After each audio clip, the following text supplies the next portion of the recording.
Hi everyone, welcome to the first discussion of War. Oh my God, Warhost of Vastmark. That is always difficult to say.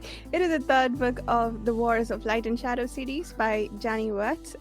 We have been reading approximately 200 pages every 2 weeks and discussing them. This time we are reading 3 chapters every 2 weeks for Warhost because there are 9 chapters and it's nice to break it up evenly like that. Today we're talking about chapters 1 to 3.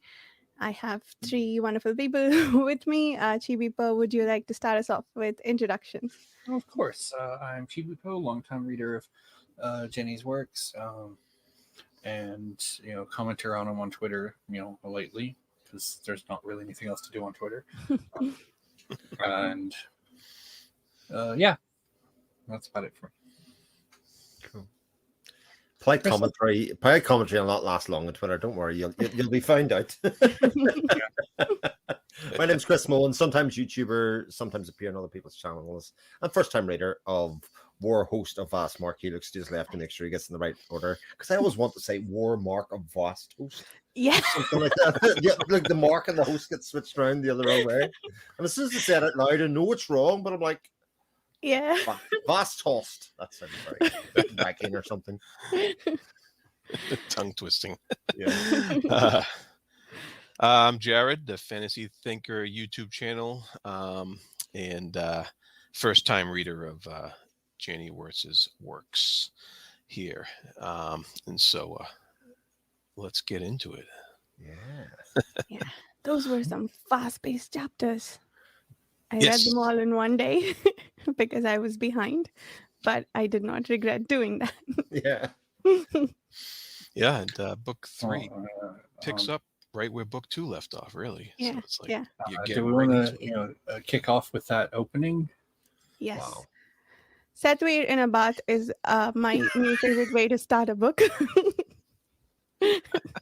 Yeah, just Sethbeer moping in a bath, and then he's like, "Oh wait, this is not good." Yeah. But the bath was I of all the ways I could have predicted this book would start. This wouldn't have been on my list at all. So it was brilliant.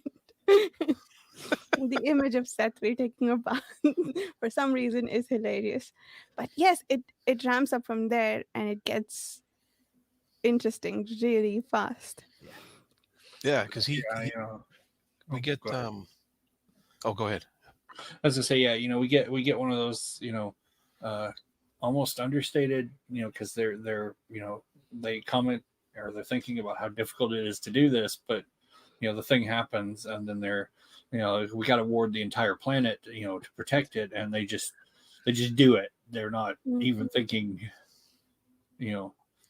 about, and then, the race comes screaming in, and you catch that part where it's like they do all this effort to put these wards up, and the race, because of the nature of the race, just punch right through it. Yeah, and the nature of this race. It's like, you can't keep us out. Yeah, and they have it. It was mentioned in this chapter that the mist wraith is the entity created from like a misguided meddling with the law of the mage of balance, and that was a interesting line. And I know that's kind of popped up before a little bit, but their battle with these mist wraiths in this it was in the tower, right? Yeah. It was exciting battle to read about, and it was a lot of fun, and it was just amazes me that these powerful sorcerers are having this much trouble with these cursed mist wraiths that are were created because of something that happened, I guess, a long time ago with this misguided meddling. We know the origins of the people that created it, because we know that they, that was mentioned in the last book where he met with the Sabridian brothers, Sundir, and he remarked that there were people who wanted to play with high technology and whatnot, along certain lines that are prescribed from being used on Ethera, and then they got sent through Southgate. But I don't think he ever says when, and I don't think Jenny has mentioned, or given a specific time frame on it. That's something I'd really want to ask about how long it was. But we know from Caradmon in this one that they apparently started, got to built-in technology and really advanced stuff, and then they started playing around with merging, machine and man, and kind of went Borg and got out of control, and just started eating everybody. Yeah, and we get these. So we, like you said, we don't know exactly how long, but we're getting more clues as we go along. And they mentioned on here that there's a, was it Luhane? Is that who it is? Was drawn back across the Veil of Mysteries by the doings of a necromancer. So I wasn't 100% sure. I thought it was the referring raids. to. I thought the raids were brought back. Sorry, go ahead, Chibipo. Yeah, he was some necromancer, and keep that in mind. Necromancers will come up again. Okay.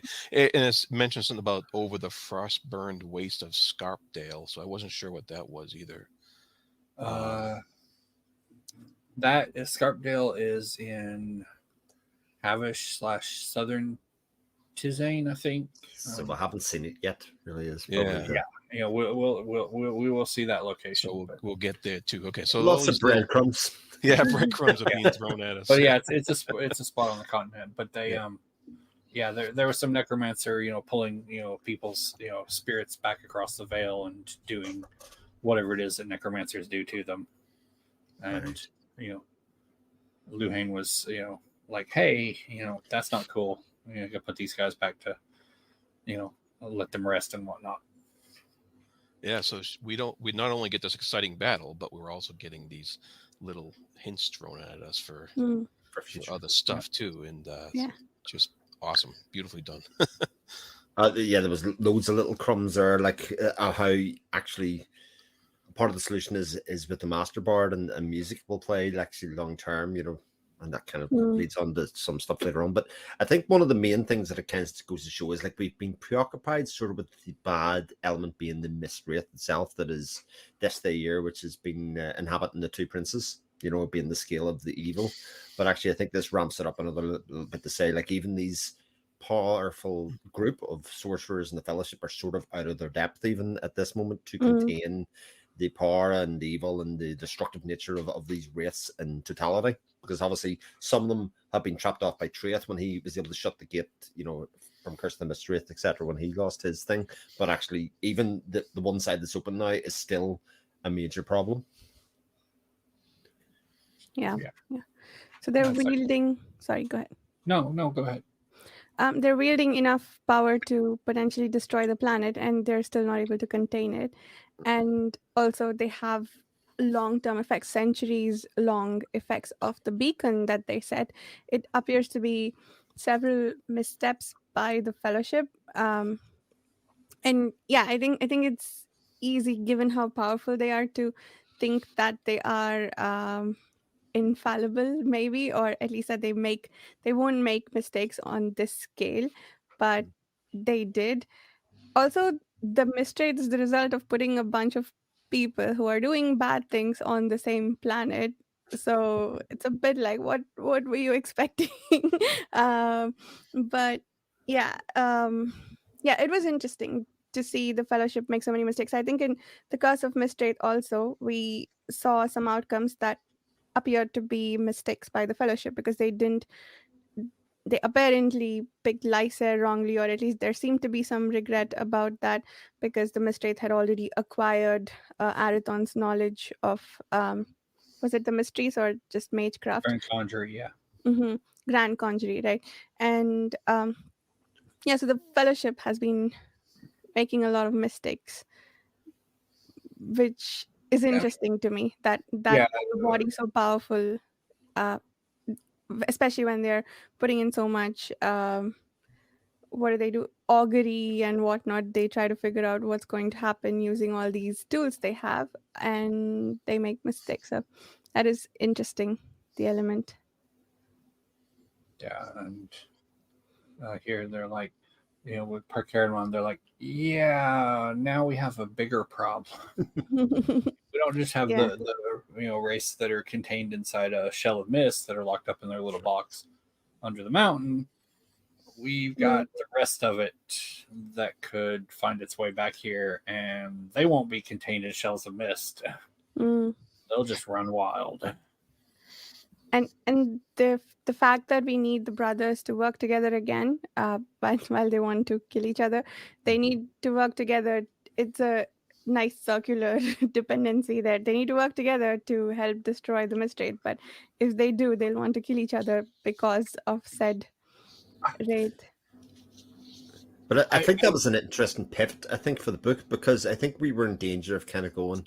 So the whole point of this next 500 years of their life is for the two of them to run away from each other, or Yeah. for certainly the Lysair to chase and Arathon to run away, which sort of felt okay. I mean, that has a lifespan, but now actually there's more to this. We actually need the brothers, curse and all, to fix the problems of the world. I was curious about the one thing where they're like, we might need, Lysair and Arathon's talents both in order to, subdue it. And I'm like, okay, if you were dealing with it in mist form, sure. Yeah. But you're not going to be crazy enough to reopen Southgate to let more fog come through. At least I would assume you wouldn't. And if they come the other way, then only one of the brothers is, trained to actually have any kind of, or they speculate at least, any kind of effect on the race, and that would be Arathon as a master bard. Yeah. So I'm like, that's one like it's like, all right, your big threat now is that they'll come from across the stars, which means we have space travel, obviously, which we've known that there was space travel at one point. But if they come across the stars, then they're no longer, just this giant collective, and there's no fog. So Arathon's light and shadow, Lysair's light and Arathon's shadow are, I don't know, kind of useless at that point. It's like, what are they going to do? Blind the disembodied spirit, or make it hide in the dark? Well, especially because we know, and it's proven, like chapter 3 or whatever, that Arathon's still hindered with his lack of mage sight. His inability to have control over everything that he can and will do is actually means that he's a lesser version of the powers, and even developing his powers. There's a frustration building within Arathon that sort of seems to be breaking him in some ways. Mm-hmm. Yeah, well, we've seen already that he's relying on other people with mage sight to be able to properly use his powers. And we see that again when he's kind of forcing Dakar to use his mage sight to try to heal the girl there. And that was interesting because they ultimately failed. Yeah. And I wonder if that's due to Dakar's, deep mistrust of Arathon and seeing all this stuff he didn't want to see. He didn't want to get into his head. He didn't want to believe that Arathon wasn't this evil person this whole time. And I wonder if that interfered with their attempt to heal the girl. And I think there's multiple parts. The other part I think that comes out a couple of times, I think there is Dakar's appreciation of his own self-loathing. How he's sort of wasted his life and he's been a wastrel for many years, and that he realizes how useless he has been and how he needs to shake up. But also, once he comes out the far end of that, kind of just accepting that actually, this is probably all Arathon's doing, make me feel that way. Still, lots of characters were given the opportunity to show the truth, and turned away from it. Ultimately, it was right there in front of them. Yeah, and he has this stubborn shock over his the crumbling of his foul perceptions of Arathon.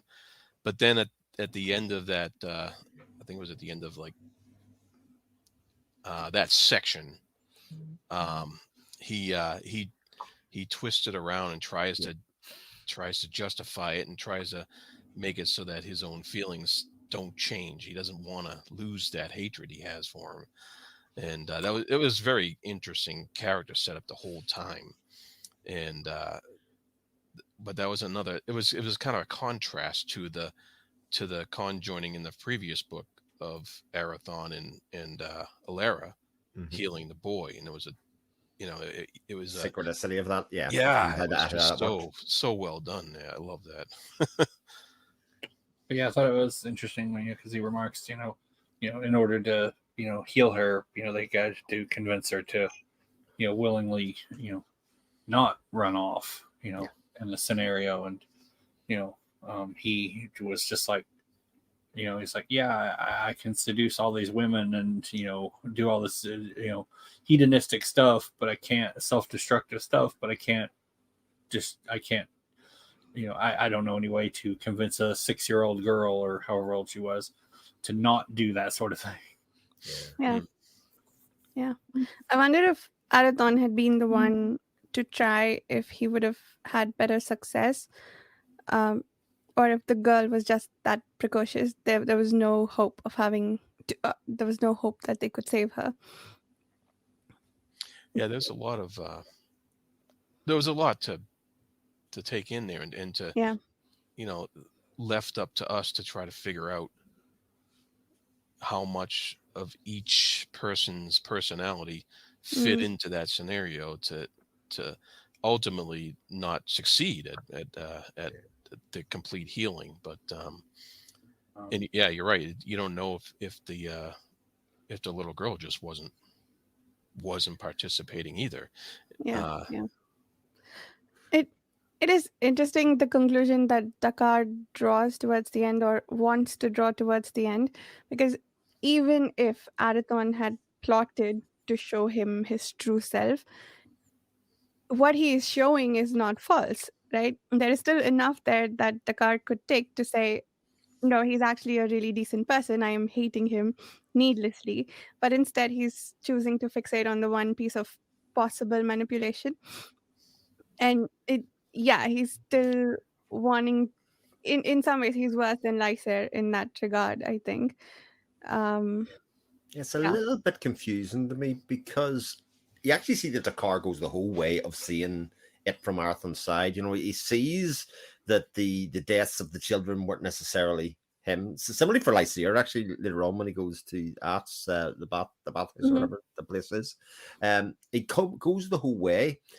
And yet he flips around, but he isn't affected by the curse. This is the bit, like, at least in Lysair's part, he is a curse that he is aware of, cognizant of, appreciating or not, that is influencing what his thinking is. Whereas Dakar doesn't even have that. Yeah. He doesn't have that problem. You know what I mean? His is a very conscious choice to disregard evidence or disregard like that joining, like the very thing that he was afraid of knowing the truth. He almost didn't want to know. He was very discomforted by it. He's very discomforted even by the idea of it, that if he knew more and he knew the truth, it might shatter his illusion of the kind of order of life that he's gone to. And even when he comes full circle and kind of goes, so that is what happened there. But he goes, but you've got to remember, he's a master manipulator, and this is just what he wanted to see, which is obviously we know to be false. Yeah. There's a great line in here that says, he dared not re-examine the hour of Deshthier's revenge, lest he encounter an unthinkable truth that the past might no longer support his beliefs. So he comes to that realization, and then soon after that, he rationalizes basically to get back to his original position that he's being fooled or somehow, And I think the line you've just said kind of encapsulates an awful lot of when people say about the reading of Curse and Mystery, about the flowery language is unneeded. And then you get to this third book and you read lines nearly exactly like you've just read there, Darren, and you just go like, yeah, but but this all works. This all works Yeah. on a level, and this is way more beautiful. Just that piece of information has been just delivered to us in a way that is lyrical, that is beautiful, and sort of fits with the Mandarin feelings that people have. You know, the way that moods go. It's just so beautiful. Yeah. I am trying to figure out Dakar's motivation in continuing to hate Arathon. Like you said, is it perhaps that I don't know that I got this from the reading, but is it that he doesn't want to re-examine his own debauchery? He wants to.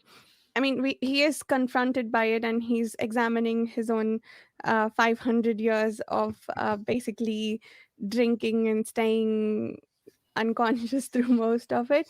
Is it that this will give him an excuse to not have to change himself if he continues to hate Arathon?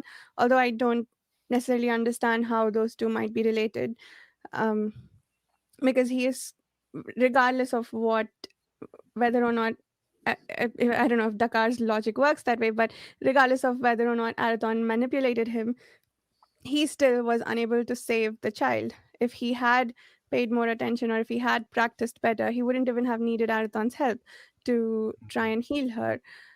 So he still needs to confront that, regardless of whether or not Arathon manipulated him. So yeah, it's interesting. I want I want to understand more about Dakar, but he, yeah.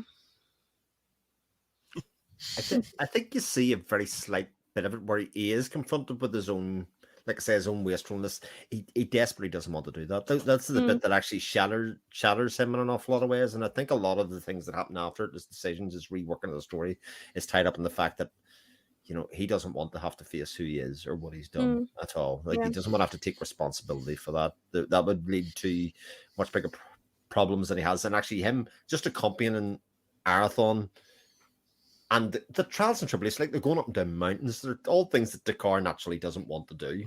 Yeah. You know, it all plays into this story for himself. It's more reason to hate Arathon because of the physical nature of the things he doesn't want to do, even though the actions and the bits, even the bits that Arathon shows him very clearly about his compassion, etc., he just goes, oh, well, you know, that's what a master bard does.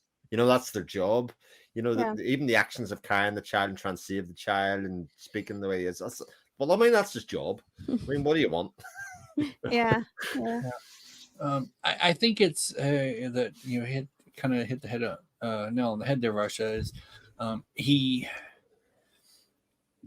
Dakar has a very you know, like with Jared's, you know, with the quote there, he has a perception of what, you know, what and who Arathon is, and it was, you know, everything that happened at Atara, you know, and he's made up his mind on that. And since, you know, as we know how the Fellowship operate, you know, he didn't ask for clarification or try to expand beyond that, and so Asandir's just like, you know, whatever, and didn't, you know, whether that's a good or bad, you know, way of doing things, Asandir didn't bother to correct it, you know, or other than to be like, well, you know, you're wrong, but he doesn't elaborate on why, because Dakar doesn't ask. Yeah, and Sanda's not very forthcoming with explanations either. He just says, "Do this." Like, you got to ask for things, and Asandir, as we can tell, seems to not have a lot of patience, you know, for fools, you know, in general, which is really hilarious, given he's got a fool for an apprentice.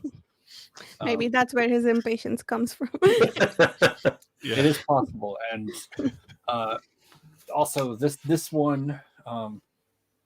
You know, this book in particular, well, I say book, you know, with the whole split. Half, but Arc 2. If you look at, you know, what we've seen of him in ships, and, you know, what we'll see of him here, you basically, this is the second half of his character arc. And I promise you, I'm gonna wager this. So if we want to figure out what if I'm wrong, you know, I'll happily, we can figure out what I'll have to do or whatever. You know, but I wager by the end of this book, Dakar will be one of your favorite characters. Right, because I hear a lot of people saying that about Dakar, and I never know at what point they're talking about. Because at the moment, I have a sort of distrust and loathing of Dakars as a character and as a person. And yet, Oh yeah, a lot of people say you what look you at him in said. ships, and it's like, wow, this is a miserable little, because he's just like, I'm going to kill Aerithon, and he's getting all these plots, and and Aerithon just turns his plots back on him, and then he's just like, well, fine, if I can't kill him, I'm just going to be a burden, and drakes himself into a stupor for like most of the rest of the book after Alestron, and then the stuff here happens, and he's like, I'm gonna figure out what the hell, drinking myself silly hasn't worked, so I'm gonna figure out what the hell's going on here. Yeah, he's a bumbling villain right now. Yes, that's how that changes. We'll see how that changes, I guess. But it does bring the point, like we were kind of saying, there's only 9 chapters in this book, right? And each chapter is made up of 3 sections.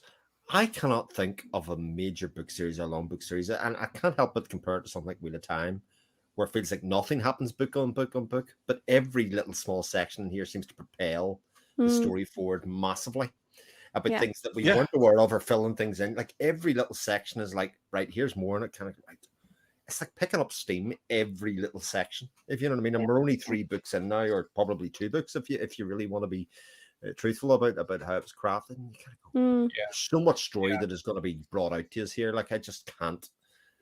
Yeah, if you go with the 2-book theory, then we're looking at the last third of the of the second book. So it's basically everything's in place, and now it's like the run up in Cursed from say the coronation all the way to the end. We're basically in that spot now. Yeah. Up to the Battle of Strakewood and everything. And but I do want to back up a little bit because I thought this was hilarious. But the race comes swarming in and everything, and then they're defeated by pebbles. Yes. Oh yeah, that's right. I mean, technically, they're defeated little by thing just breaks a little piece of rock, and that's what does them in.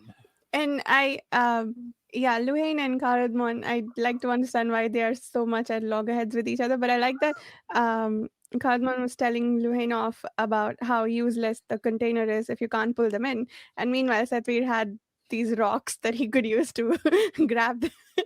That was fantastic.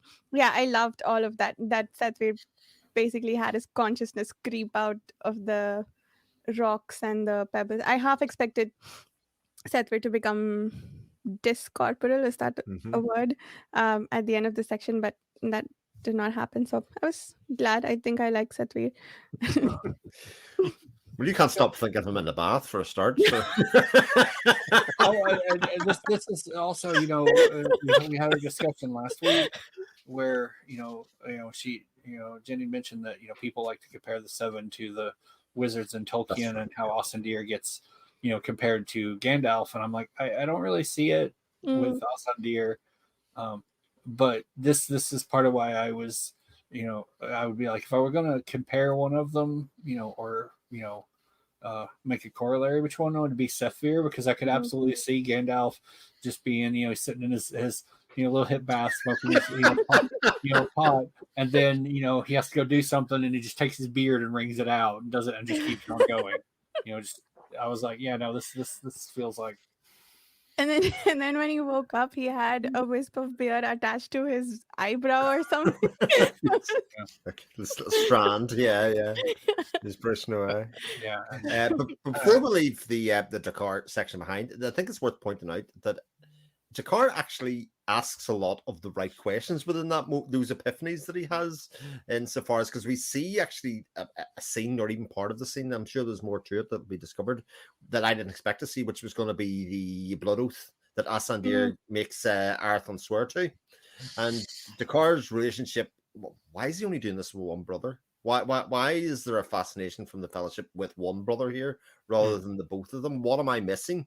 Which are, you're reading it going, exactly, what are you missing here? Come on. Yes. You can do the rest of this, but yes, then he backs off it again. But the questions and the pebbles, if you want to say, have been laid for him here, which hopefully he will start to put together himself. It's like if someone's written out an equation, has written out the right hand side, and they're refusing to read it out loud. Yeah, they haven't connected. They're missing the line in the middle that would explain how they get from that line to that line. Indeed, yeah. Yeah. I want. Sorry, go ahead, Jared. I'll go ahead. find that comment and I have a question about it. But meanwhile, you talk. No, go ahead. Go ahead. Oh, you got to find it. All right. Well, Chris mentioned you mentioned earlier about how every little line matters Yes. in this book, and I was like looking through, and I underlined something on. I don't know what version of books you got. I got like page 42, but 42. Right, here we go. And I've got it on Kindle and that one. Oh, okay. There was like a 1-line paragraph that said, "A small movement, the master of shadow turned his head." And that was like just an off. It seemed like just like a throwaway line in there, but it was in between Dakar complaining, and then all of a sudden after that line, Dakar goes, "Okay, you win." And I was like, was that a little subtle use of powers on Arathorn's part? Have we seen something there that, because it doesn't seem like much, but I don't know, it just stood out to me for some reason. I think it was a bit of a callback to a scene earlier in Ships when Dakar and Arathorn are talking, when he's got the shipyard built and he's doing the stuff there, and Dakar throws the about the kids and everything up in his face. And for a second, he thinks Arathorn's going to like go full on violence on him, because so I think it was kind of that, and where he's just like, yeah, no, Arathorn's hit his last nerve. I'm I was like, no, I'm not dealing with this anymore. Just whatever, and throwing his hands up is like, okay, fine, whatever. Yeah, but that small movement though, it just suddenly stops Dakar in his tracks there, and I was just like, what? That was that was my thought. It was just him looking at it and he's like, oh crap, I've pissed him off. But it does sort of speak to a hierarchy in terms of maybe power or otherwise, that for all of Dakar's whinging and as powerful as he is, actually within the big scheme of the story or the world, if you want, Arathorn is extremely accomplished in what he's doing, and a small movement, as you say, and a small look can be enough for Dakar to go. But not messing with the big man here, whatever he's going to do, because Dakar really hasn't challenged him. No, but as we know, despite the discrepancy in their lived experiences, and 500 years of training, we know Arathorn's a more skilled mage than Dakar. Yeah. Which really is like, wait, 500 years, and the 20 something, well, he's 30 something now at this point. I think he'd be around 30 if I remember. Early 30s. Has outmatched you on every possible level. As far as mage talent goes. Sure. But between his bouts of stupor, Dakar probably had less than 25 years of actual training. And that's also true. I found the line. I think this is the same quote that you were talking about, Chris. Later evidence lent credence. No fellowship sorcerer ever stepped back from human need without cause. There would be compelling reason why only one prince had been asked to swear blood oath at Aether. I think before this, I got the impression that, there was a line just before this in which I think they said, was it here or was it elsewhere, where I think it was Dakar musing about the fact that Lysair didn't fight back the Mistrate's possession, or at least the Mistrate's twisting of his sense of justice. And then we talk about the blood oath instead. I thought that what he might be referring to is the fact that the fellowship let Lysair take the hit of the Mistrate, which sort of makes sense. Well, okay, maybe it doesn't, because Lysair is more susceptible to it and more susceptible to letting it manipulate him. But yeah, I was wondering about that, both about the fact that Lysair didn't fight back, potentially that was Dakar's interpretation of what happened there, and why would they care about why is the blood oath important, right? If maybe Dakar doesn't know enough grand conjurer theory to understand that you only need the master bard services, but yeah, it doesn't seem to make sense. But it also points back to what Chibipo said earlier, that we don't need them to burn out the mist anymore. So what do we need their combined talents for? So I don't know. Do you guys have thoughts about that?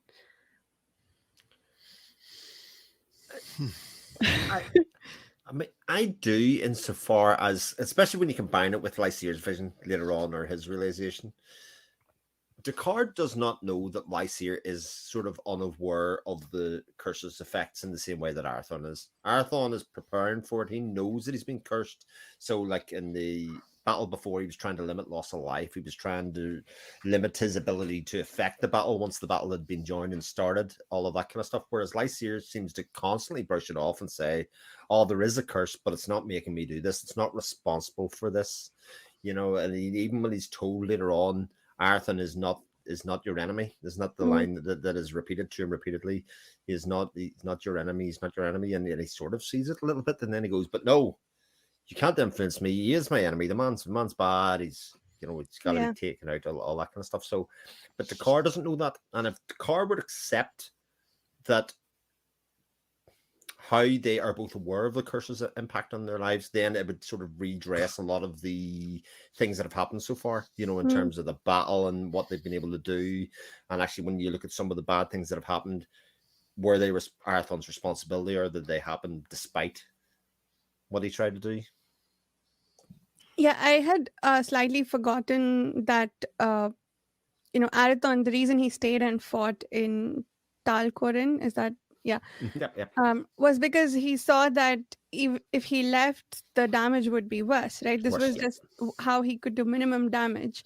But the person bringing the damage was Lysair all along. And he just did what he could have done. And then after that, his strategy has been to just not try to precipitate a battle. And Dakar saw all of that, and I think again in the same place he says something about the fact that Lysair could have not brought battle to the clans. Yeah, it's frustrating that at the end of all of this, it's, oh, did you manipulate me? We'll see where this goes. But the same. Sorry, go ahead, Chibipo. Go ahead. Well, I was going to say, like Lysair even comes to this himself when he's faced the idea. Did I cause this? Did at the Battle of Talcorn, did I act out of haste and murder all those people? And again, confronted with the horror that actually he was responsible for it, he backs away from it and says, "But no, I had to." That was the evil workings of that master sorcerer, the master of shadow, doing it. So nobody really wants to see, and I think for the first 3 chapters, there's a frustration in the reader and going, "Oh, we were right there." Yeah, we need, you had it right within your grasp to kind of unravel a lot of the effect of the curse, because obviously the curse in its essence is basically when the two of them get face to face, they have no control over themselves. But outside of that, they should be able to do rational thought. They should be able to do rationalization of what's happened to lead them to the event, or how it's affecting their decision making. And they're not able to do that, or certainly what Lysair isn't able to do that. Sorry, go ahead, Chibipo. Yeah, well, and you touch on some stuff that I can't talk about yet because it'll be in the next book. But there is a line in the book that actually, very closely, where they talk about, subject to curse you may be, but it doesn't, control all of your actions. But you have to also consider in his case, and you look at the things that he's done right so far. He's raised up these armies and sent all these people to die. And, part of that's because he's been twisted around and, is convinced Arathon is evil, and deceitful and everything. But then you also get the fact that what's another really defining feature we saw throughout, his Curse of the Mistwraith about Lysair, which is he's very proud. Like, because he would make a point of pointing out a couple times when he'd do things that he felt were beneath him, or he's like, oh well, I don't know, he had no idea he was going to be a prince, and he's like, well, I guess I could be a guard captain or a mercenary, and he's like, I got the honor, and that's beneath me, and it's kind of undercurrent of his thoughts. So there's also that, to where if he backsteps from the thought that Erethan is evil, and is then he's also has to stop and look at, but if Erethan's not evil, then why did I do all these things? Whose fault is that? And I think there's some level too proud to to accept blame, that all his decisions have been erroneous, and that he's deceived all these people, and led them to their deaths for nothing. Yeah. And that scene in chapter 3 where he goes into, like, what is that, a temple that he goes into? The Brotherhood Hostel, yeah. And that's like so that's kind of this holy place, right? Where who are these people that run that? I wasn't quite clear about Kirstein, or whatever way you say that. The Brotherhood, the White Brotherhood, they're basically, they don't go out and preach, but they, I'm trying to think of a good way to describe it. They maintain basically like a,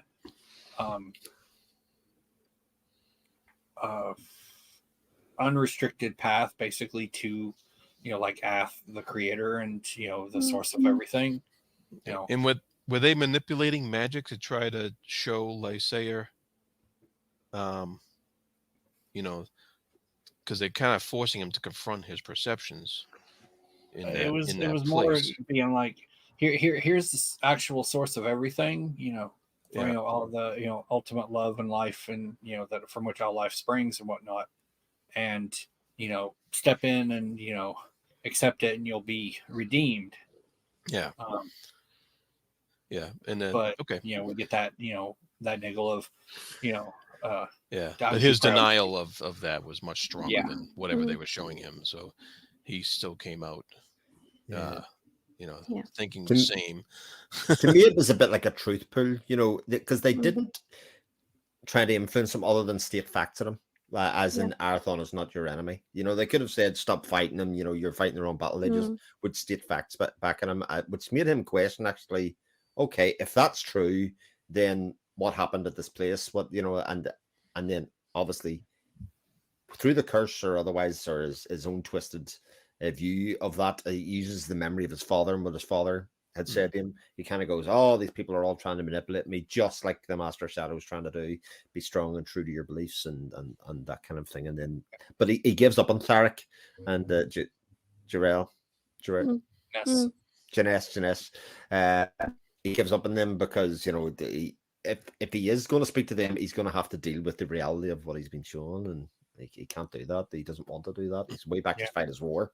I thought it was amusing how he comes out of there and the horses are gone. And I thought it was funny how even after all, he's like, he's been here over 5 years or whatever, and he's still not used to all the customs in this land yet.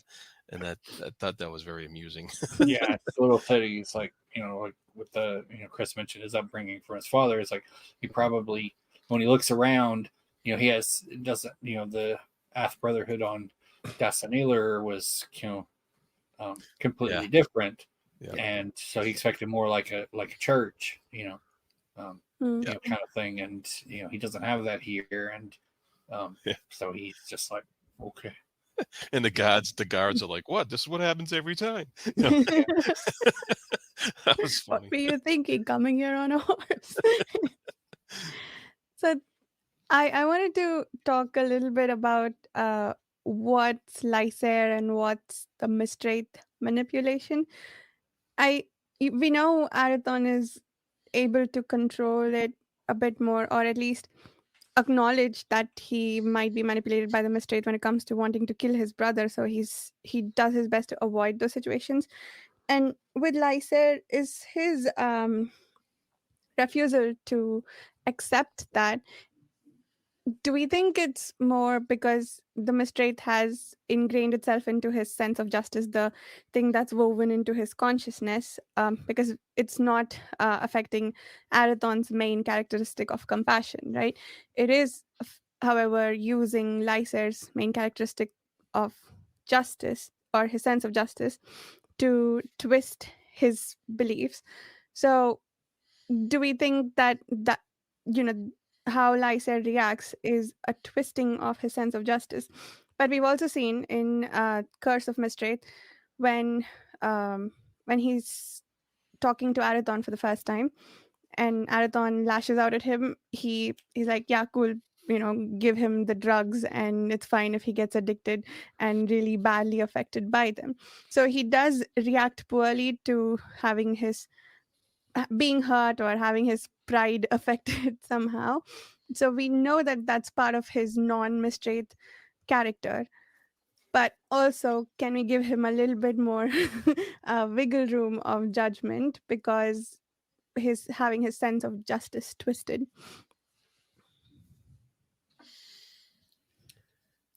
Well, That will come up and be answered. But basically, yeah, it's like we've kind of hinted here.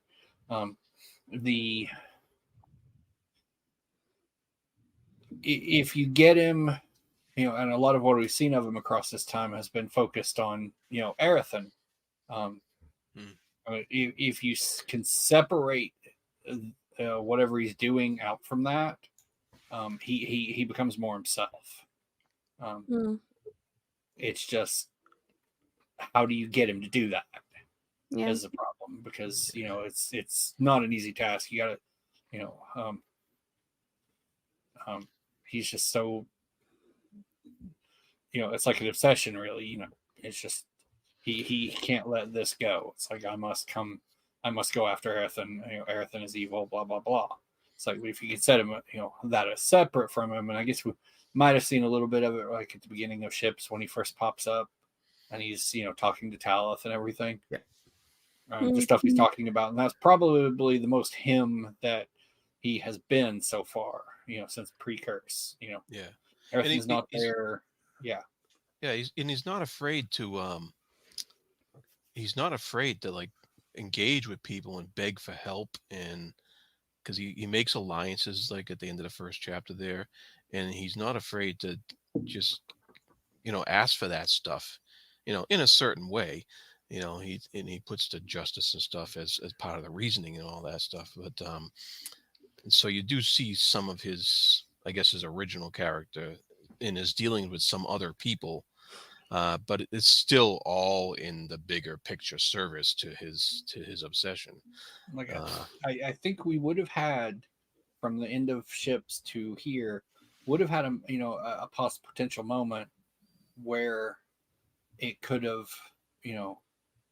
he could have forced it off, to where he was that stressed and everything whatnot. But as we see, he has people around him, Lord Commander Deegan, who has attached himself to Lysair's banner and loves him so, everything. But Deegan has his own self-blinded and delusions, but he loves him so much that he's like, no, I have to protect him from this. I can't let him get stressed. So he does things, people around him, and we'll see more of this, do things to prop him up, even beyond this level that he might not be able to sustain, but they're so caught up in his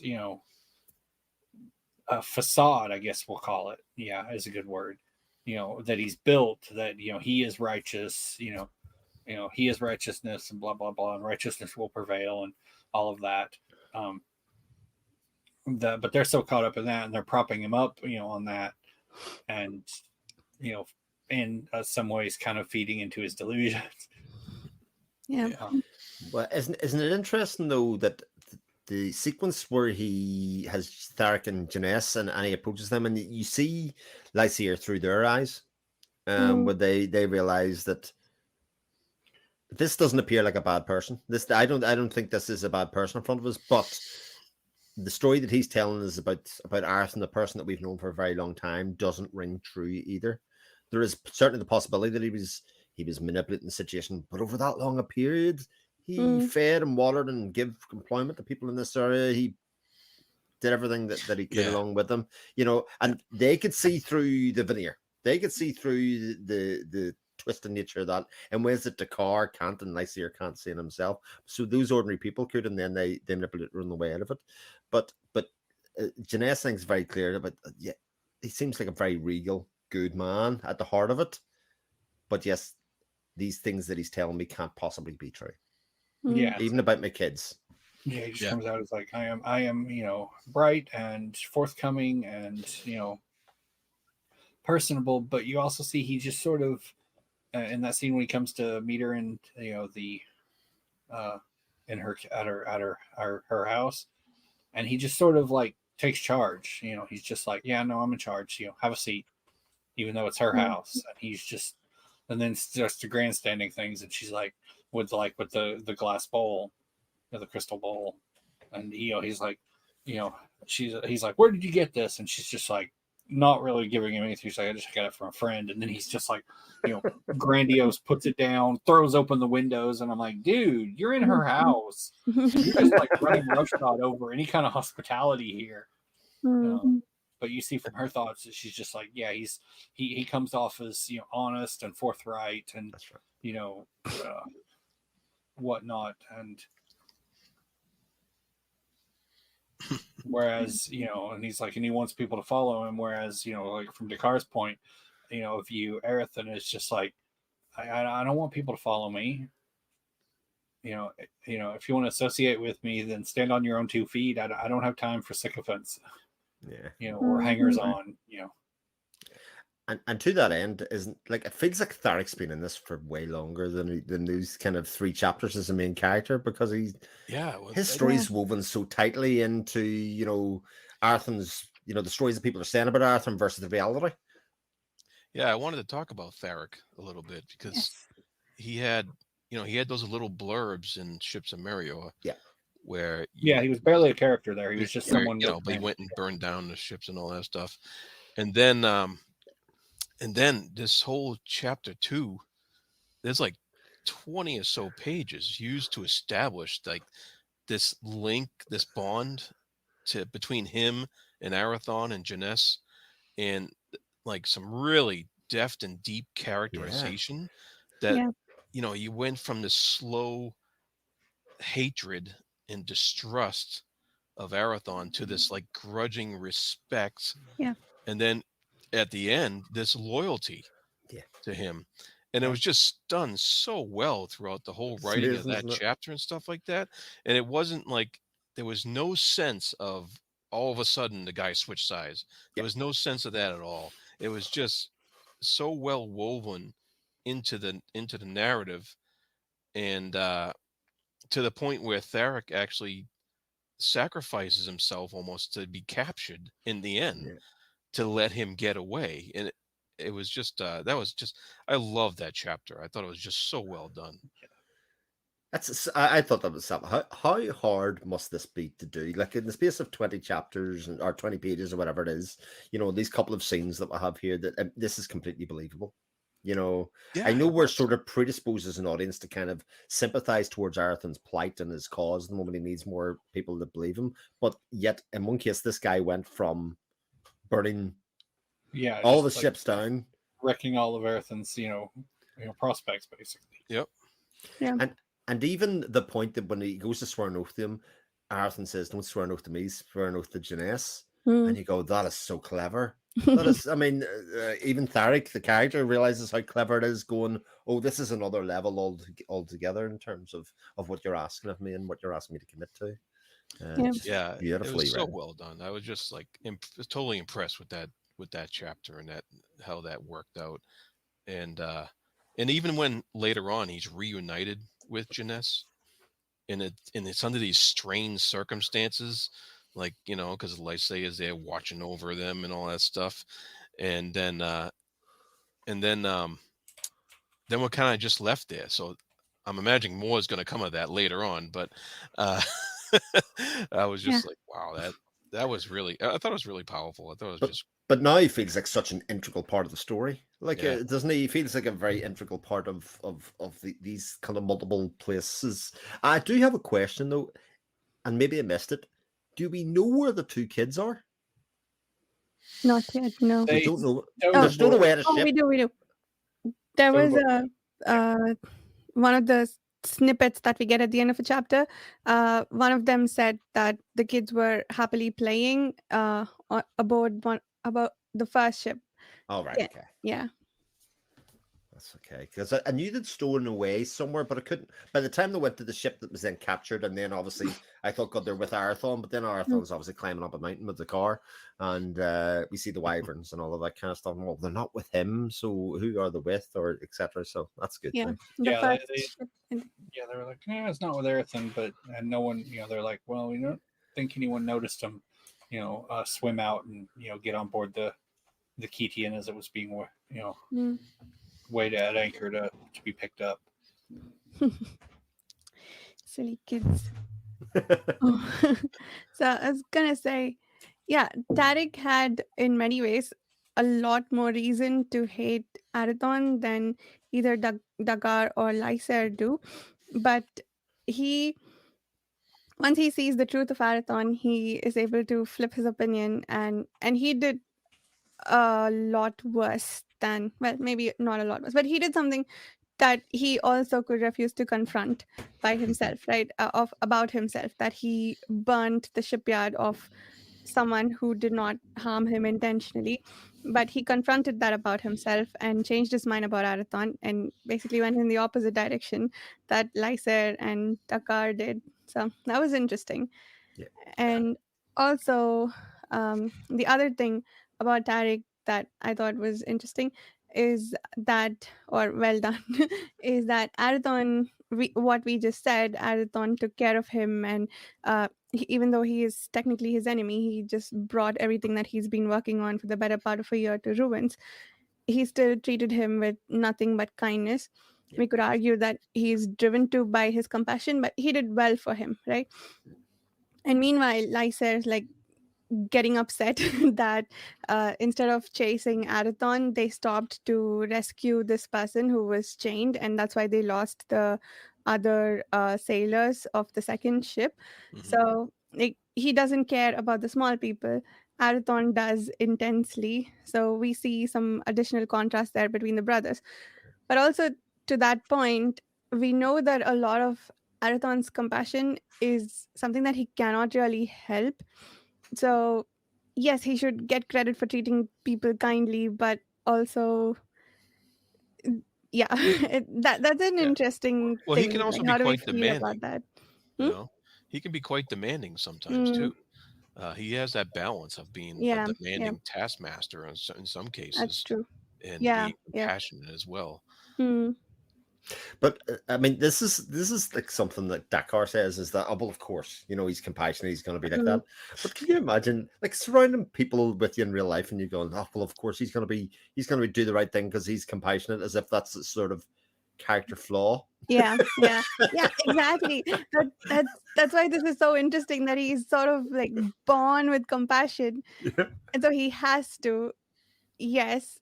So I guess the thing is, we compare really nice people to other nice people, and maybe internally we go, oh, they're nicer or whatever, and then like, but of course he's nicer, he can't help it. Yeah. So I don't know. Yeah. Yeah. I'd like to untangle my thoughts about that at some point. Well, it's kind of akin to somebody was looking after and protecting you, right? And they were being paid to do it versus the person that's not being paid to do it. Yeah. The person that's being paid to do it, can you ever trust them as being, tied to you as a person and a friend? Or Yeah. are they just somebody that's doing it for money's sake, Right. And this is sort of the same way. Is he always going to do the right thing, or will he just always be honor bound to do it because of his predisposed family traits as they are through this following line? Yeah. And we see that, it does affect the people around him. Like Ilera, for instance, couldn't let herself believe that he actually does, in fact, love her back. But then she's able to see by entangling vision with him that he does. So, yeah, is it that only when they get to see him on that deeper level they will ever truly understand him? Or yeah, it's interesting. Arathon's a very interesting character. He's a very complex character. Yeah. Yeah. Yeah. aside from that, there was one scene that I liked where Lazaire, got to deal with people who aren't buying into his bullshit. When he went to the brothers to try and beg for ships and whatnot, and then he tries his whole I'm going to blame Erethan for all this deviousness and all this evil, and they're just like, yeah, no, he just proved he wasn't stupid. Don't try your bullshit on us. He's like, you had a whole fleet anchored there, waiting to move an army. What, you thought he wasn't gonna? He just proved wasn't stupid. You were not gonna like, oh, he's like trying to butcher the innocent, blah blah blah, and they're having none of it. That was great. Yeah. He also his hatred or lack of self-awareness or refusal to become self-aware, all of that was harmful enough to destroy centuries worth of work in that um, hostel. Is that what we're Yep. calling it? Yeah. Mhm. So that was very powerful to demonstrate the extent of his loathing of Arathon, I suppose. Actually, more than loathing of Arathon, it's his refusal to confront his own actions. Yeah, I mean, you've done terrible things. What's easier to to deal with them? Blame someone else, or accept your own responsibility. Yeah. Yeah, that scene was really interesting that way, because normally you're just left to interpret the extent of that, just left with the consequences as a reader, but to be shown the physical impact of that in the ecology of that hostel, that was brilliant. That it added another dimension to how to interpret his behavior, I think. Absolutely. Well, again, because he's been given multiple opportunities to face who he is, and Yeah. he either doesn't want to, or he can't. Yeah. I suppose that's the question we're being asked at the moment. As the reader, which one do you think's happening at the moment, or does it matter? Actions are actions. I also think the visit to the hostel kind of tilts toward or outlines some of the the stuff that we haven't got a whole lot of detail into, Yes. but the schism between the clansfolk and the the townsfolk is we look at Lazaire's got more sympathy with the townsfolk, and he looks around at the outside, and he's like, he sees it all overgrown, what the building doesn't look like it's kept up on the outside or anything. Yeah. And he assumes that that's just intentional neglect, whereas when we get from their perspective, it's like, no, this is the stuff grows like it's wants to grow. We don't we're not sculpting it or Yeah. Yeah. And like I mentioned in Curse about the Severnir, the river, and they're talking about Atar and everything, how they, and Dion Rahman, how they, basically turned it into a desert, by damming the river up and redirecting it. And, they mentioned that these are areas that, people weren't supposed to, humans weren't supposed to be allowed to walk. And okay, yeah. so you realize that there's like whole places on the continent, that people aren't supposed to be walking around in for whatever reason. And then you think it's like, well, that means there's a bunch of land that they couldn't use, and they probably don't understand why, and they're not happy about it. And I wonder if the reason they're not allowed has something to do with what we saw in the first chapter, where Luhane was trying to pull together some power, I think, from the lanes, and he's unable to or has difficulty doing so because there's some human man-made settlements, Arathon did. disrupting things. Yeah. Mm-hmm. That's interesting. Yeah, and I also you're starting to become attuned, a bit like you were saying earlier on, Jared, about the lines. You know, the little incidental lines, the little bits of detail that you give, like the fact that there was a way to tap into the fourth lane on the top of that mountain, but Arathon couldn't see it because his mate's sight was gone. But just let you know, there's something there that we might need to use sometime in the future. Yeah. Yeah. There was also one little tiny mention of Arathon. I guess his thumb and his left hand was bruised from nailing and stuff like that, Right. which kind of indicates that he's right-handed.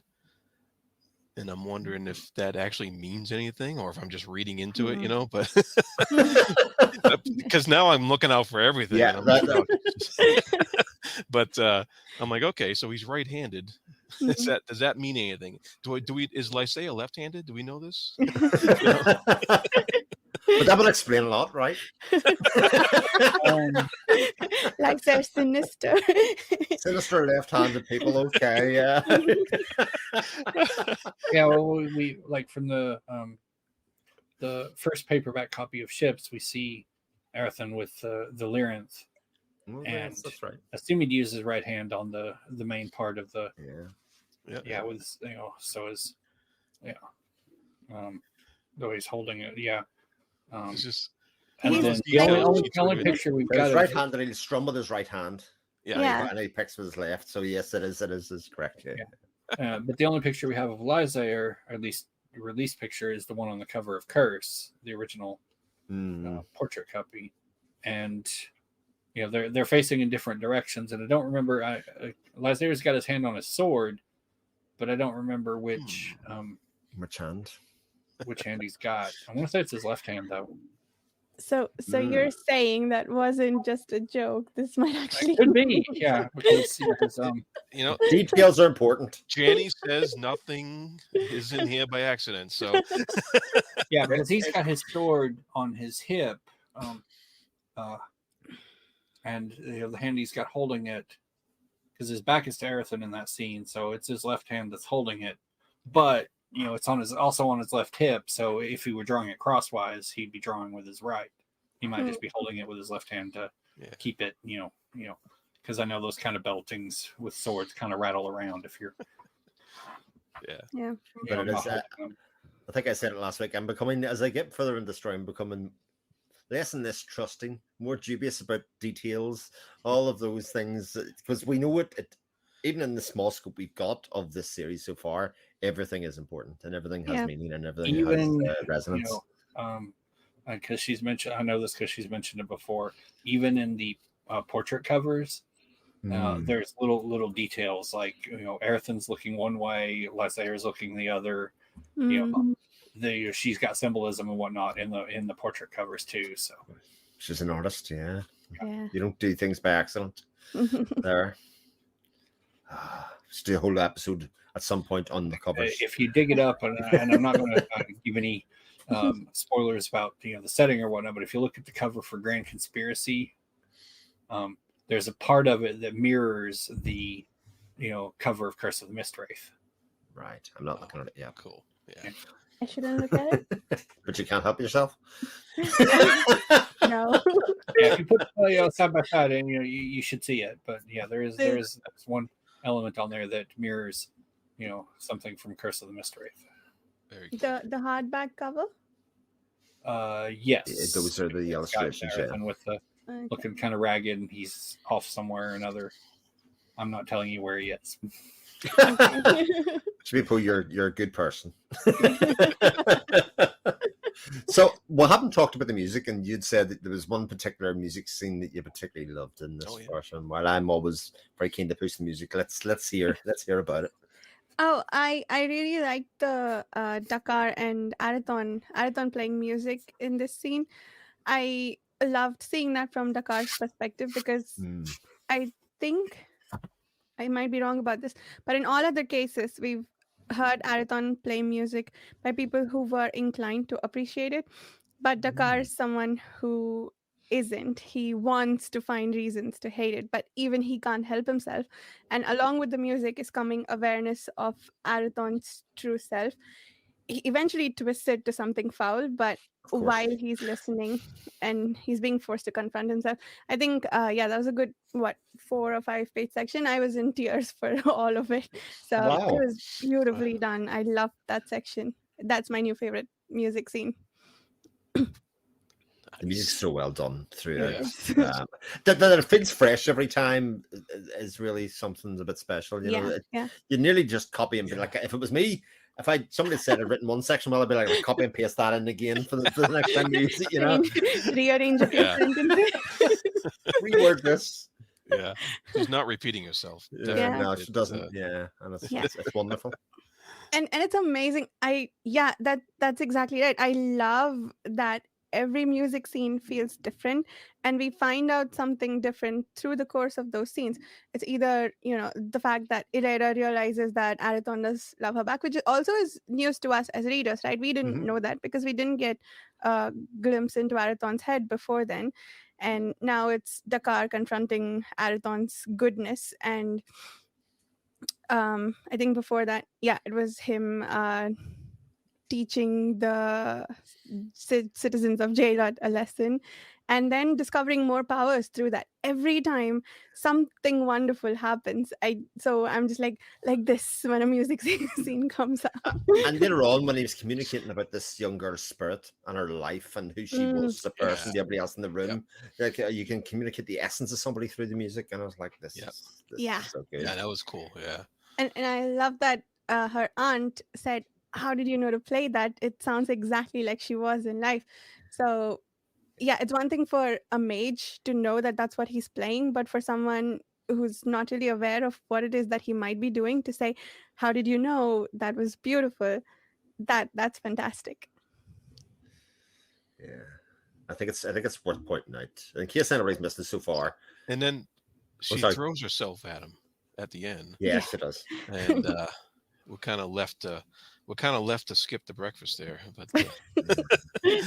but is conflict about that, and both in terms of his predisposition towards women, but also about how spent and broken he is from the whole experience of that young girl, and how it didn't work for him. How his music wasn't actually able to affect her life in the way that he wanted, or he felt like he needed his compassion would have led him to. That was kind of tragic too, and probably why you were in tears as well, because it wasn't expected. Like you were going into that, you would expect that he would succeed, and the little girl would live, and it was definitely a tragic thing that it just didn't work out.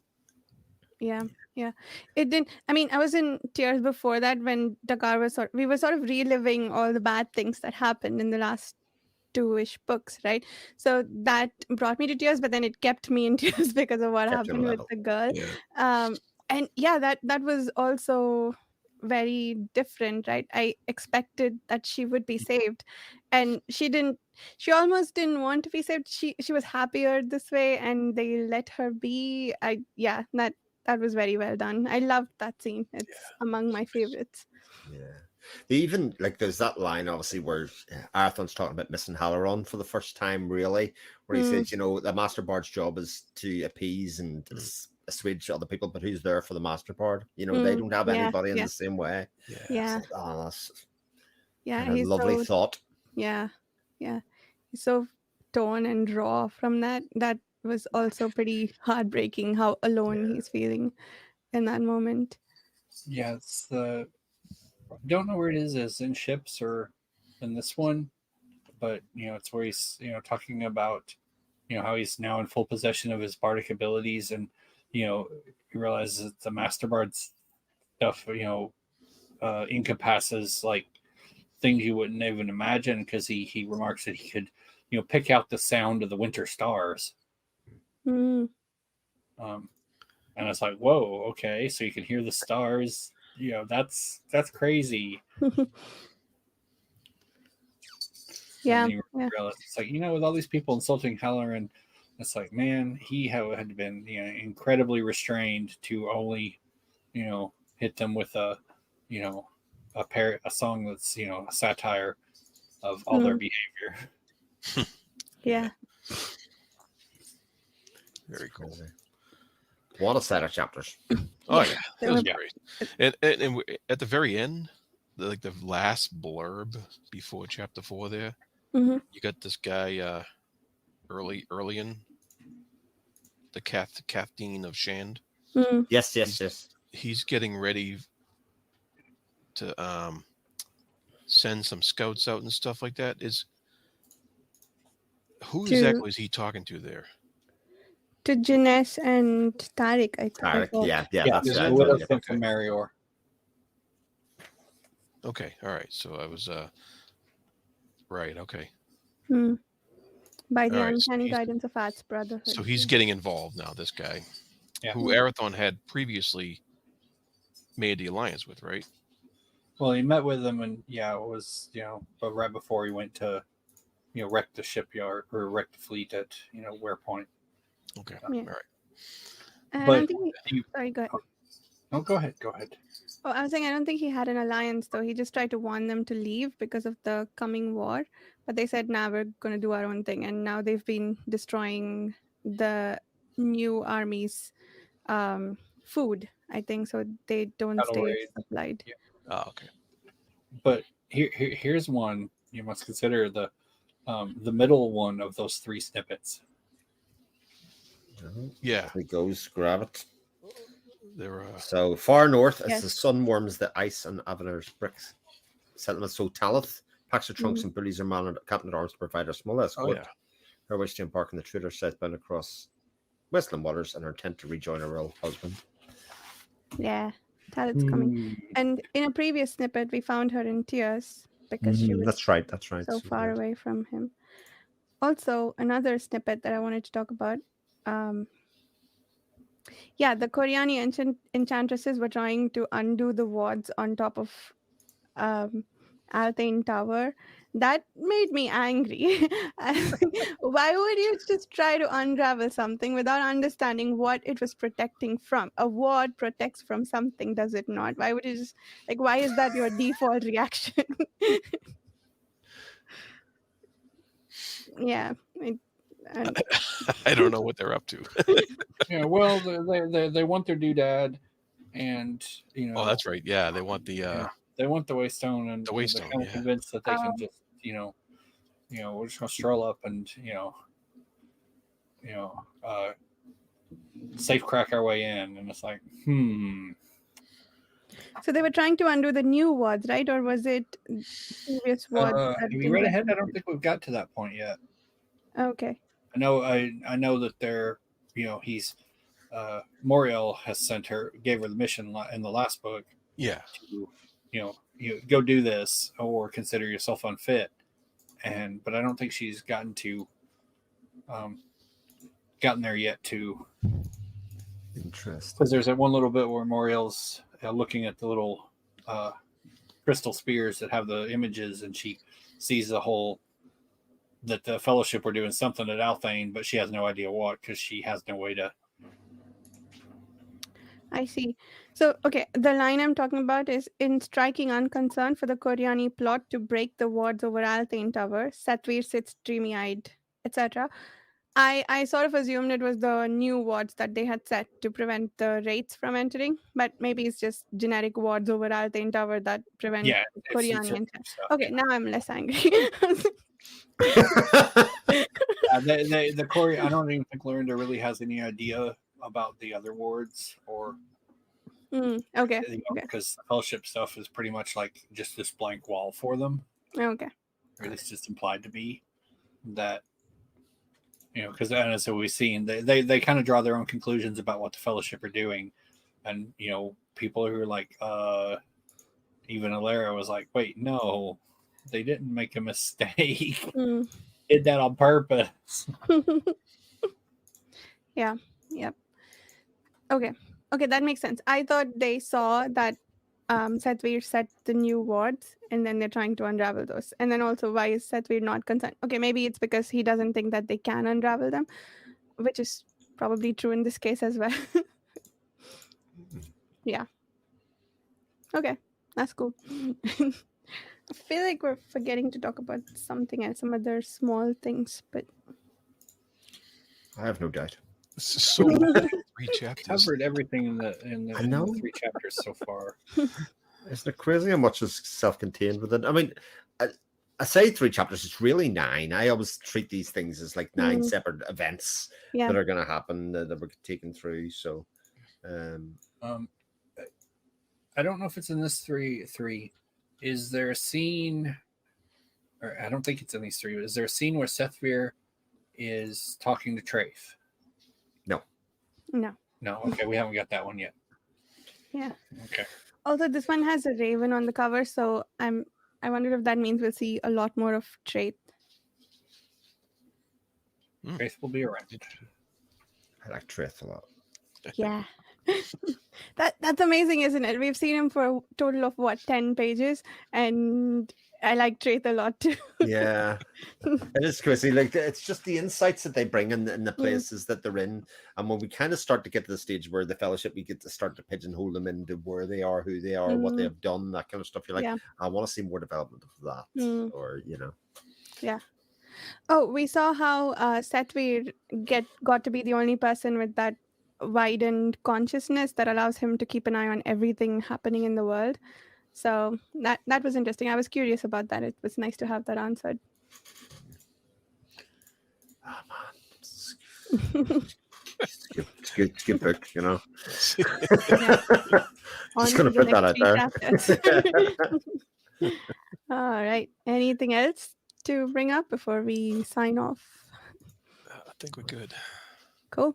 Chibi Bo, you want to start us off with? Sure, of course. And again, I'm Chibi Po. I can be found on Twitter at ChibiPo1. I'm also around on places under the radars, Discord and the page chewing forums. I'm probably going to pop up, helping out someone here on Reddit and Goodreads for a little project soon involving this series. So that's why I'm mentioning it. And otherwise, that's where you can find me. There's still nothing on YouTube. But always a promise that there could be. Yes. Indeed. Yeah. My name's Chris Moon. You can find me on my YouTube channel, which is just my name. You can find me on the page chewing forums, or you can find me probably here in 2 weeks. Yes. Yeah, and I'm Jared. You can find me on my channel on YouTube, The Fantasy Thinker, and I'm on the Page Chewing forums as well, and blog. And I have a blog on pagechewing.com as well. That I always I'm not very good at promoting myself, so I always forget that stuff. But yeah, that's you can check those out too. So yeah. Cool.